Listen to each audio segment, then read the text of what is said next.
Flipping stuff on Facebook Marketplace has kind of been my thing for a while.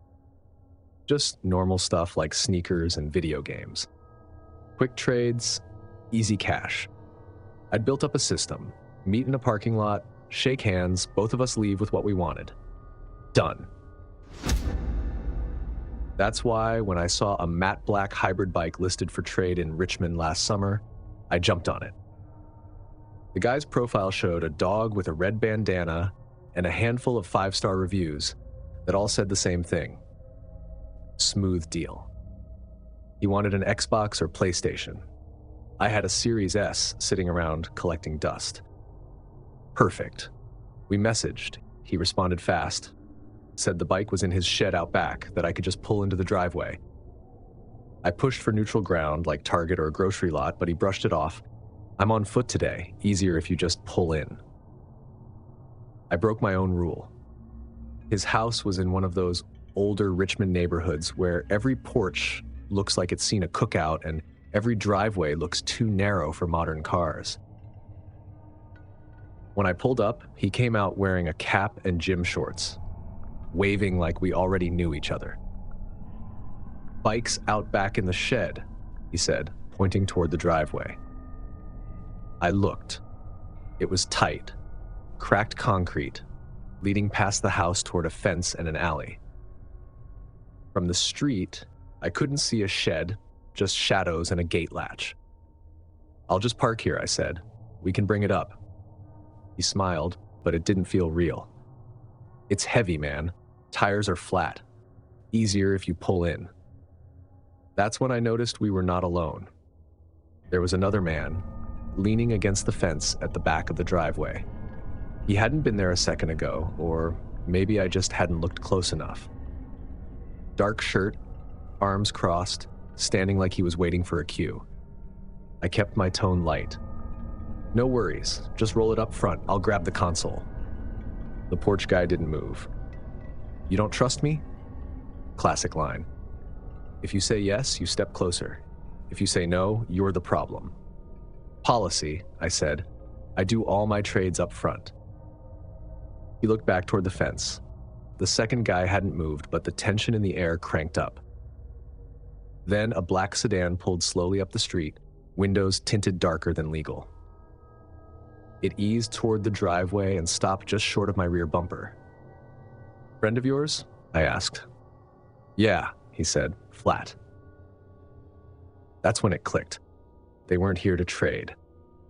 I'd boxed myself in, one guy in front, one at the fence, and now a car behind me. I kept my engine running. "Bike at Target tomorrow then?" I said, forcing a grin. The porch guy shrugged. "You're making this weird." The man at the fence moved, taking a step forward. The black car inched closer. I angled my wheels slightly, just enough to give myself a sliver of space. And then, something subtle but terrifying. The porch guy tapped the top of my trunk with 2 fingers, like he was giving a signal. The man by the fence straightened, and I swear I saw his hand slide into his pocket. My chest tightened. If I waited another second, I'd lose my only exit. "Yeah, maybe I am," I said. Then I pressed the gas. Not hard, just enough to roll forward, nose toward the curb. The trunk popped open behind me, making it look like I might get out, but I had no intention of leaving the car. The porch guy stepped aside, still smiling, but tight now. Fence guy's hand twitched near his waist. The black car edged up, narrowing the gap. For half a second, I thought I saw the back passenger door crack open just an inch. That was all I needed. I fed the gas, bumped over the curb's edge, and scraped past the black car's bumper. Plastic on plastic contact, but I was through. The porch guy shouted, "You're making a mistake." I didn't look back.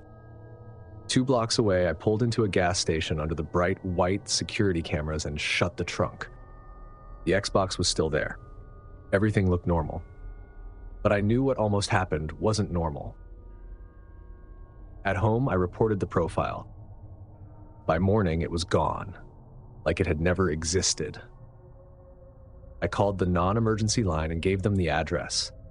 The operator was polite, but I could hear the detachment in her voice like she'd heard versions of this before. Make sure you use safe exchange zones in the future. Yeah, no kidding. I've thought about that day more than I want to admit. Were they after the Xbox? The car? Me? I'll never know. Now I only meet in parking lots with cameras, sometimes even at the police station. If someone insists I come to their driveway, I don't argue. I just stop replying. Because here's what I learned. Danger doesn't always look like a guy in a ski mask. Sometimes it looks like a friendly smile, a clean driveway, and a dog in a profile picture.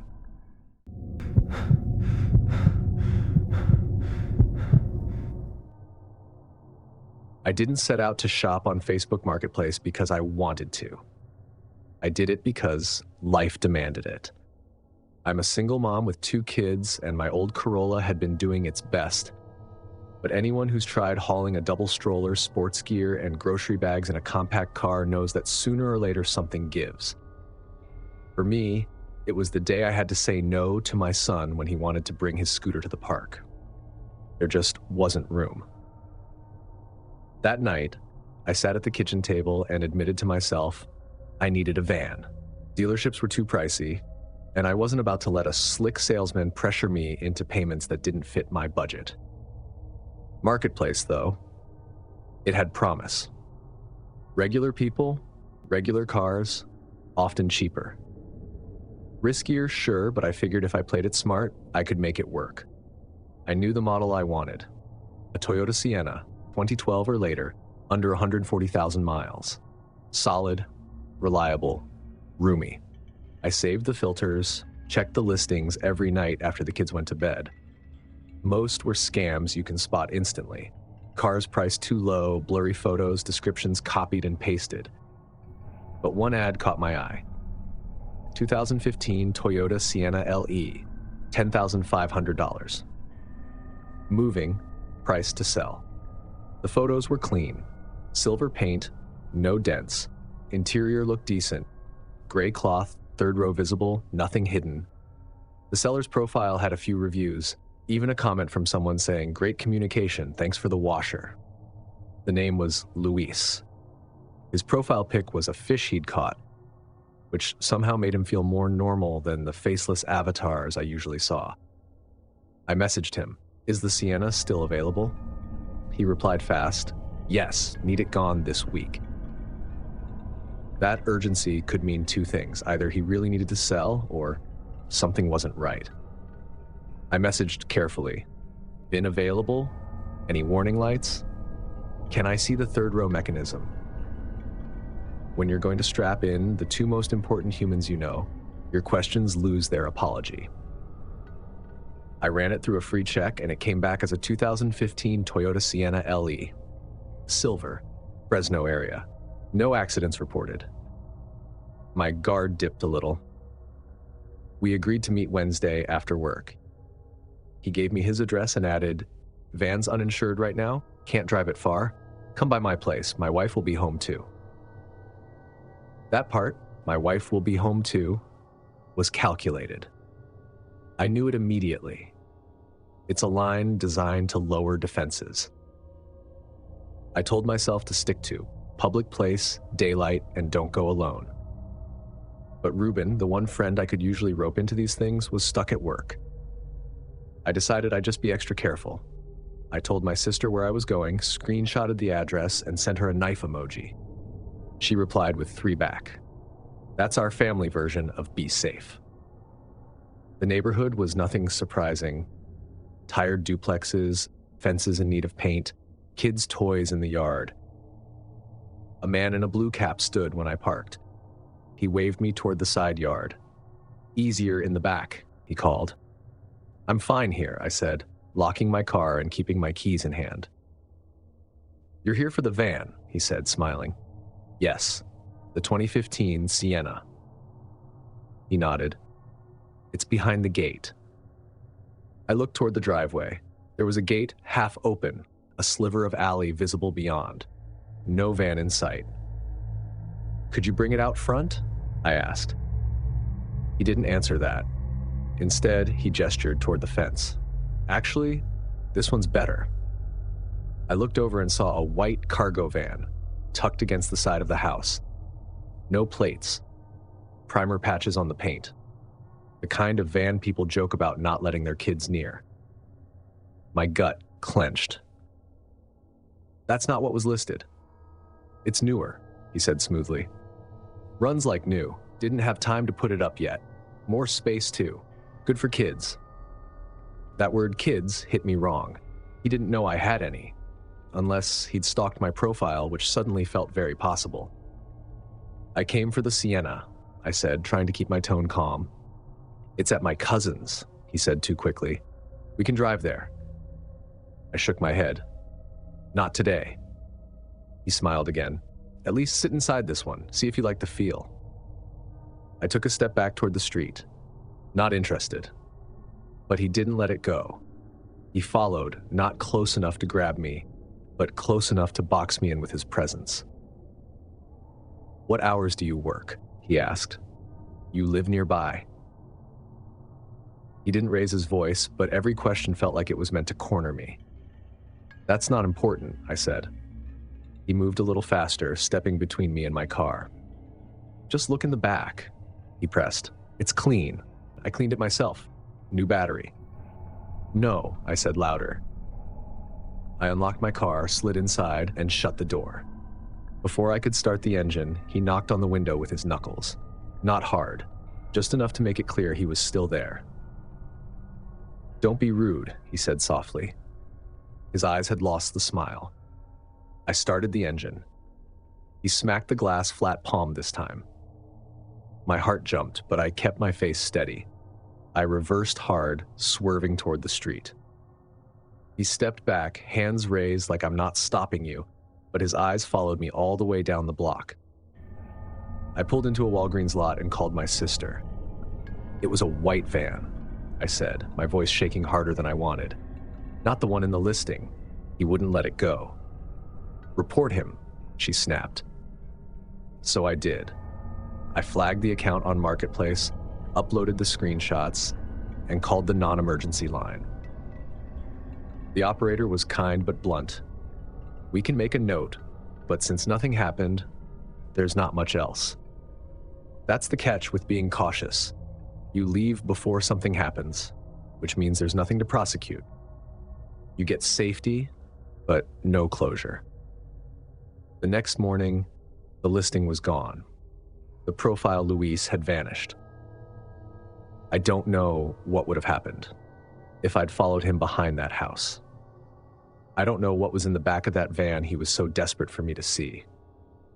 But I know this. I trusted my instincts, and they got me out. Now, I don't meet anyone alone. I don't care how good the deal looks. If someone says, come around back, I say no, or I don't show up at all. Whatever was waiting for me that day in Fresno, it wasn't a family minivan. And I'll never forget how calmly he asked about my hours and where I lived. Like he was cataloging the information for later.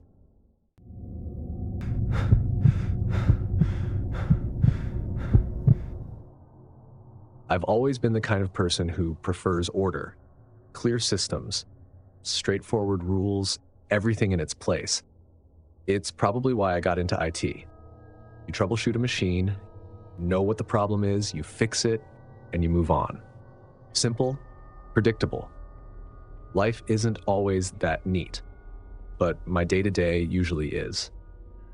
And I'll start by saying this, I don't even really use Facebook Marketplace. I've maybe bought a keyboard once and a monitor from a guy across town, but nothing more than that. I usually stick to Amazon or Newegg or just pay the markup and go to Best Buy.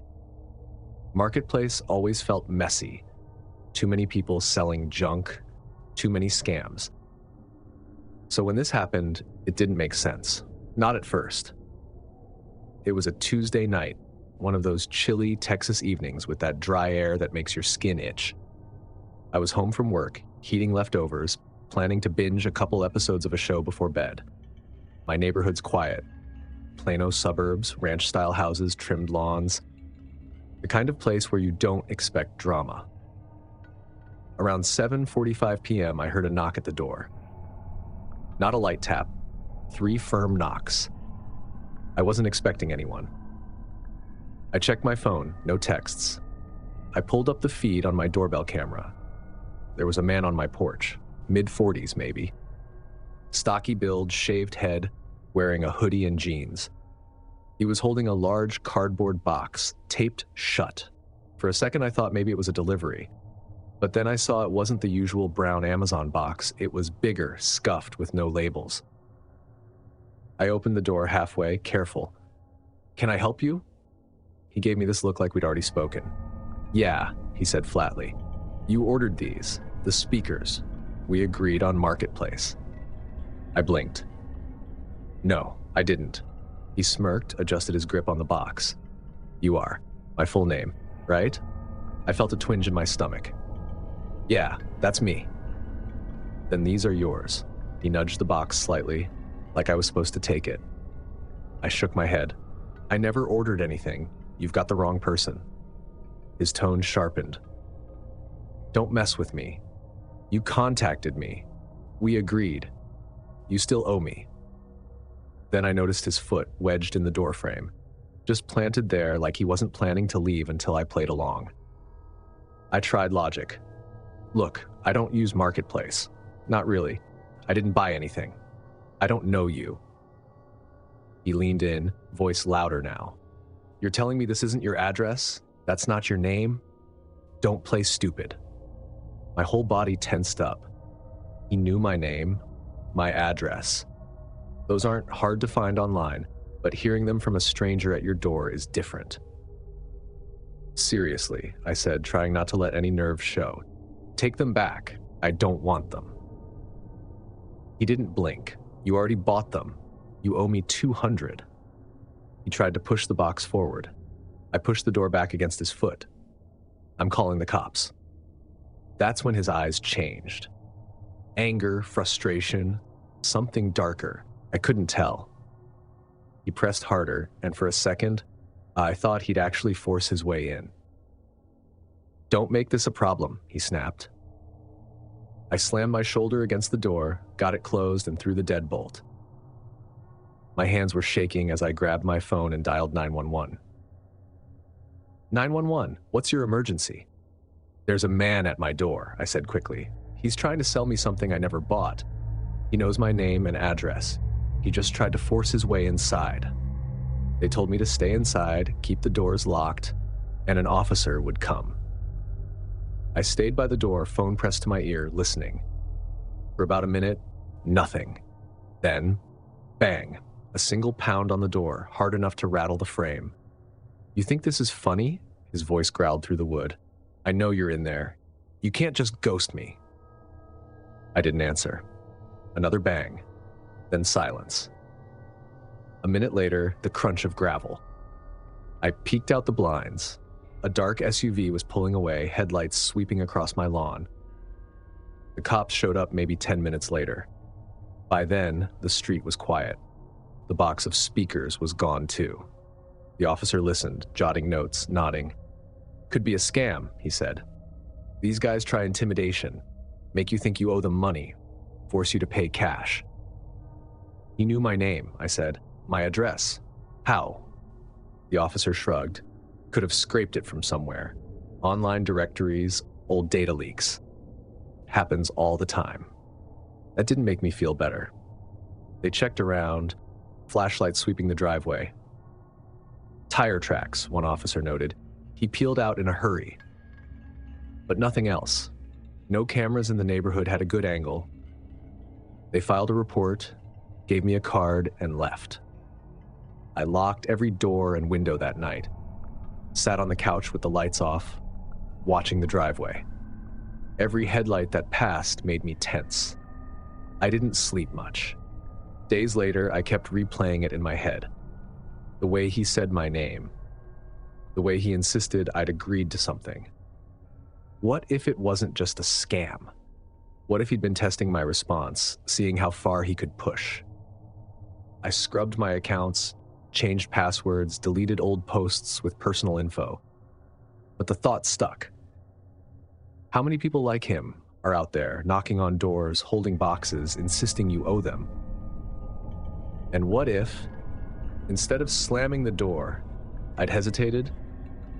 Now, I don't open the door unless I know exactly who's there. Delivery or not, package or not, I check twice.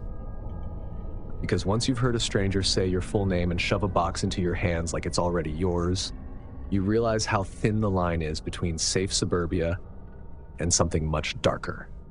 And that line, it starts at your front door.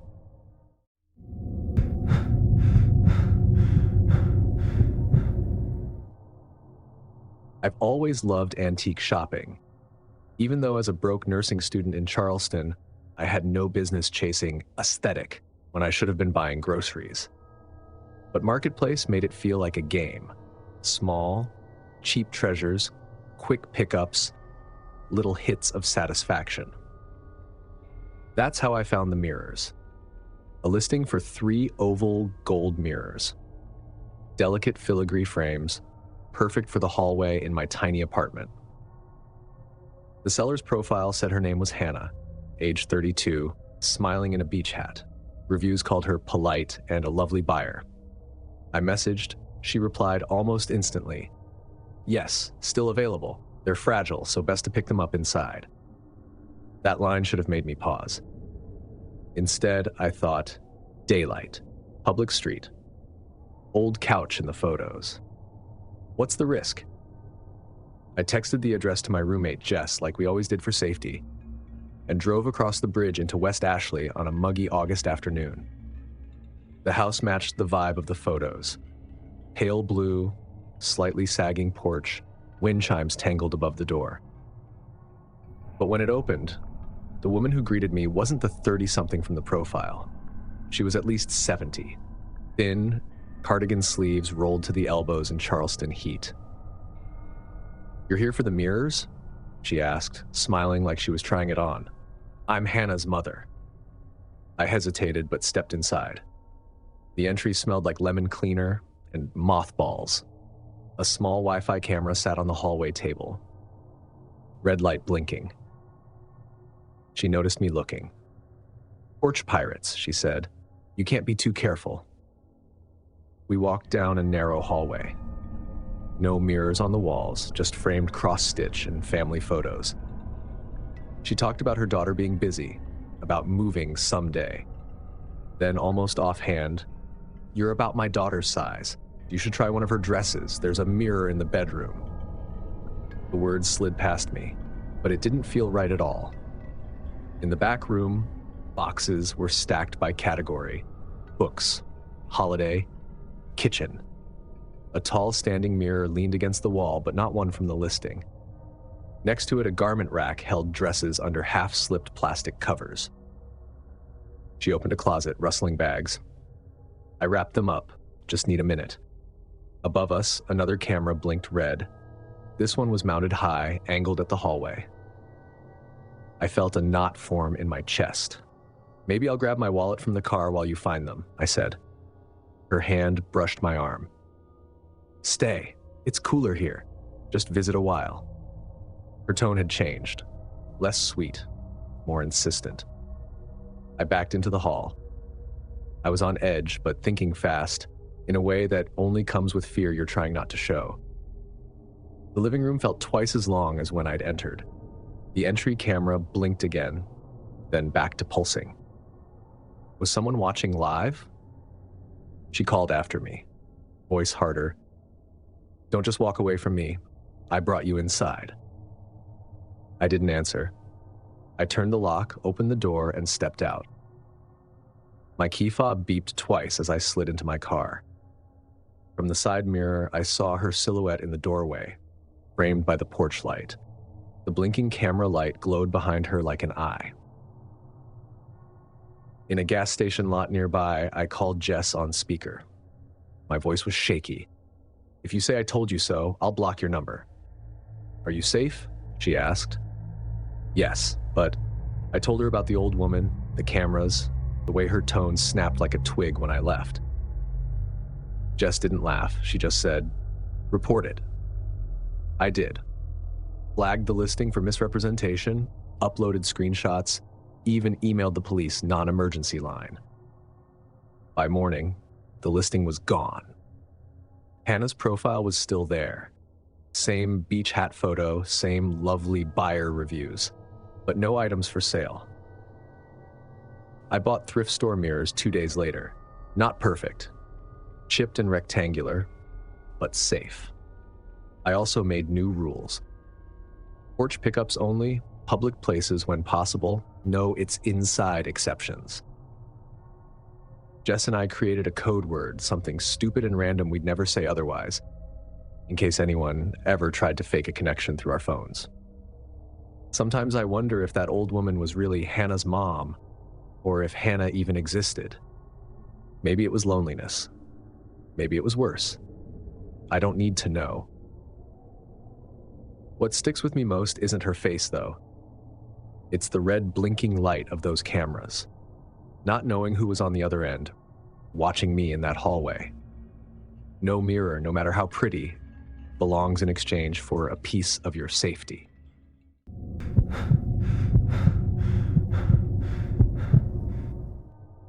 Portland will spoil you with secondhand finds if you're patient enough.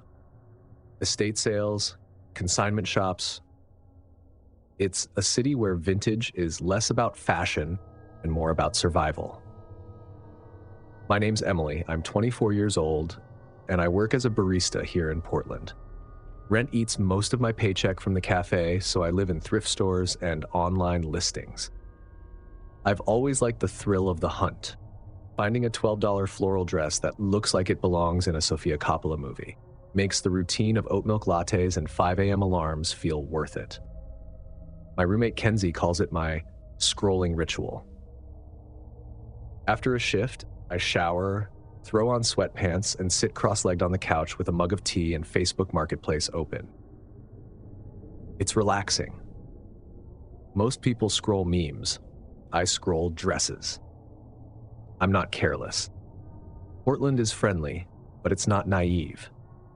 I've seen enough stories about women lured into garages or basements on curb alert posts to know better. Kenzie and I even came up with a code word. If I'd text her that word mid-meet, it means call me right away and create an excuse to leave. Marketplace feels safer than Craigslist did back in high school. Profiles have names and faces, sometimes years of posts. Reviews. It tricks you into thinking you're dealing with an actual person, not a mask. That's why this story still bothers me. The ad looked solid. Closet clean out, vintage dresses, size small, bundle discount. 6 photos, all daylight. The black dress with covered buttons looked exactly my style. Simple 1940s-ish, something I could wear to work or to a date. A floral tea dress, a cardigan with a lace collar. The seller's name was Marianne. Her profile picture, a mid-40s woman with a wine glass, sitting on a patio. Normal. The rest of her marketplace posts were handbags, shoes, women's jeans. It felt like a real closet, not a scam. I messaged, "Hi, interested in the black button dress floral. Still available?" Reply came in seconds. "Yes, both still available. I'm home all afternoon. Inside pickup is easier because of the rain. I'll set up a mirror so you can check fit." The inside pickup part gave me pause. Usually people bring the stuff to the porch, but it was daytime, and Portland rain does make porch shopping a pain. I texted Kenzie the address Marianne gave me, plus vintage dresses, porch if I can, 10 minutes max. The address was off SE 82nd. Lots of small bungalows, chain link fences, moss-covered roofs. I parked a house down, another habit. I like to approach from an angle so I can see who's waiting at the door. The house was beige, with lace curtains in the window and a rhododendron gone wild in the front yard. A doormat said welcome-ish. I took a photo and texted it to Kenzie, then walked up. I knocked once. The door opened almost instantly. Too instantly. A man stood there. Beard, damp curls, jeans. Not the woman from the profile picture. "You here for the dresses?" he asked. I looked at him. "I messaged Marianne." He smiled. "Yeah, she's my wife. She had to step out. Stuff's set up in the back." Something about the way he said back made everything feel off. He didn't step outside. He didn't bring a dress to the door, just held it open. The entry rug was flipped on one corner and never fixed. I stood with one shoe inside, one outside. "If you can just bring the black dress out, I can pay cash on the porch," I said. "Rain's too heavy," he said, looking at the mist like it was a storm. "Better light in the back room. You can try them on." He gestured for me to follow. I should have left right then. But politeness is a trap I was raised on. I stepped inside fully. The living room to the left had a sagging couch, TV stand, and a framed watercolor of haystack rock. No dresses in sight. The man closed the door behind me.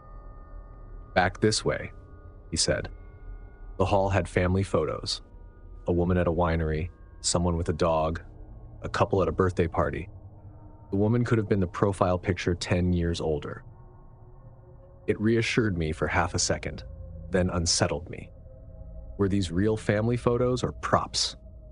He opened the last door. Inside, a small room with no windows. A rolling rack of maybe 20 dresses, none I recognized from the listing. A mirror leaned against the wall. A footstool sat in the middle with a folded towel on top like a stage. "Here we go," he said, stepping aside like a doorman. "Better light in here." I stayed in the hallway. "Could I just see the black button dress?" He slid hangers with 2 fingers. The scrape of metal on metal set my teeth on edge. He pulled out a floral wrap dress I'd never seen. "This one's better. Try it on." I didn't take it. My phone buzzed in my pocket. A text from Kenzie. "You good?" "I don't try clothes on in private homes," I said. He forced another smile. She, my wife, likes when people use the back room. The way he kept referencing her made it feel rehearsed. I told him again, porch pickup only. Black dress or nothing. His smile thinned. He hung the dress back and stepped into the hallway, crowding the space so I had to move backward toward the door. "My wife just texted," he said, flashing his phone like a prop. "She says you can try whatever you want." Then he added, "You're being paranoid." That word landed like a dare, a manipulation. I said it flat. "If the black dress is available, porch. Otherwise, I'll pass." His jaw ticked. He finally opened the front door with a flourish, like he was doing me a favor. "Suit yourself." I stepped onto the porch. The mist felt like freedom. He called after me. "Don't be weird. At least try one." He went from all smiles to dead serious in seconds. I didn't answer. I walked fast, unlocked my car, and got in. He stood in the doorway, arms folded, watching. When I pulled away, he stayed in the doorway like a cutout. I parked a few blocks away under the brightest streetlights and texted Kenzie, "Safe." Then I sent our code word anyway. She called instantly. She didn't even crack a joke. "Report it," she said. I reported the listing to Marketplace. Profile photo female. Man answered, insisted on private room with no windows, refused porch transaction. I also emailed Portland PD, and I changed my rules after that. Porch or public place only. If the profile photo doesn't match the person who opens the door, the meet ends right there. I ask for a porch photo of the item before I even leave my house. People say, well, nothing happened, but something did. A man under a woman's name asked me to step into a room without windows. He told me my boundaries made me paranoid. That was enough. I still shop secondhand. I still like vintage dresses. But every time I scroll Marketplace now, I see that windowless room in my head. And every time I hang a new dress in my closet, I remind myself, I chose daylight. I chose exits. I chose to walk away. If these marketplace stories made you rethink hitting message seller, smash that like button, hit subscribe so you never miss the next scare, and tell me your thoughts in the comments. And if you think a weekend cabin sounds like a dream escape, this next video might change your mind. Click now to watch 4 scary weekend getaway horror stories. Because sometimes the worst part of a trip isn't packing. It's realizing you're not alone in that rental. Thanks for watching. Stay alert, stay safe, and I'll see you in the next nightmare.